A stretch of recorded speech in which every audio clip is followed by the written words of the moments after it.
advanced. And so in that starting simple, what I wanted to do is just give a brief overview of the types of options that we have out there.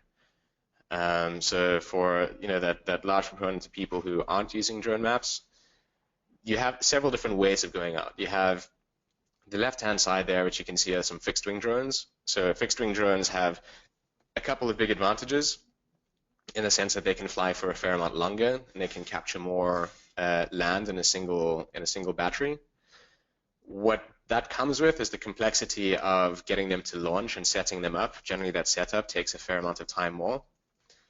And what starts to become quite challenging is that takeoff and landing routine. When you think of a multi-rotor, it can just pop straight up and then fly around and pop straight down again.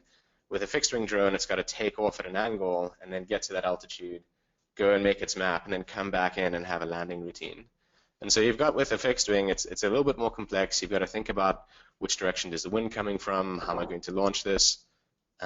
Whereas with the multi-rotors, they can just pop them on the ground, press go, and they'll pop up, make a map, and come back down again.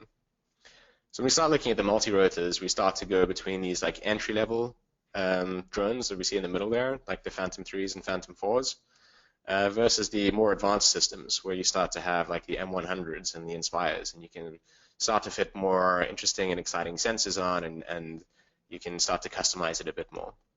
When we start looking at the price differential between those systems, on the left with those fixed-wing drones, we're generally looking at around $20,000 a piece. Whereas for that middle section of those entry-level Phantom 3s and 4s, you're looking at around $1,000, $1,500 for one of those, which is fantastic for an entry-level, that kind of start simple approach. And if you want to upgrade and become more advanced, the systems that we have on the right, those generally come in around $2,000 to $3,500.